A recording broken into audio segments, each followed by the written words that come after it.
ফের মালদার কালিয়াচকে গুলি। এবার ক্রিকেট খেলা নিয়ে বচসার জেরে তৃণমূল কর্মীকেই লক্ষ্য করে গুলি চালানোর অভিযোগ উঠেছে তৃণমূল আশ্রিত দুষ্কৃতীদের বিরুদ্ধে। এই ঘটনায় পেটে গুলি লেগেছে তৃণমূল কর্মী জামাল উদ্দিন শেখের। আশঙ্কাজনক অবস্থায় তাকে মালদা মেডিকেল কলেজে ভর্তি করা হয়েছে।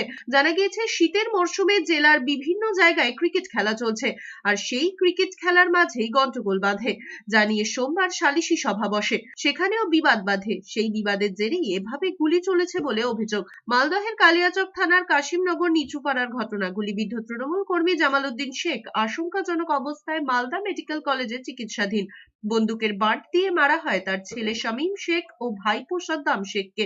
অভিযুক্ত সক্রিয় তৃণমূল কর্মী বাবর আলী ও তার ছেলে হেদায়েত। এই ঘটনা আমরা পেয়েছি, ঘটনাস্থলে আমাদের পুলিশ ফোর্স আছে। যে বা যারা এই ঘটনা ঘটিয়েছে তাদের এগেইনস্টে স্ট্রং অ্যাকশন নেওয়া হবে। এদিকে তৃণমূলের গোষ্ঠীকন্দল প্রকাশ্যে মুর্শিদাবাদের রানীনগরে। মঙ্গলবার সকালে রানীনগর 2 নম্বর ব্লকের তৃণমূল সদস্য মিজান হাসানকে প্রকাশ্য দিবালোকে অতর্কিতে হামলা চালানোর অভিযোগ উঠেছে তৃণমূল বিধায়ক সৌমিক হোসেনের বিরুদ্ধে।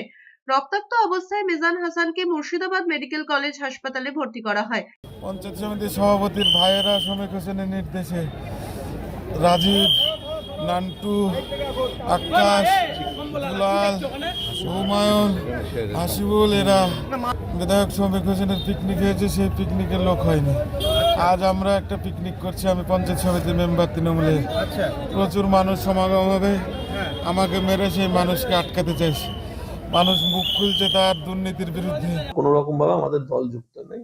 সকালবেলায় চায়ের দোকানে ঝামেলাটা হয়েছে। এখন কি কারণে হয়েছে সেটা পুলিশকে আমরা বলেছি বিষয়টা তদন্ত করে দেখতে।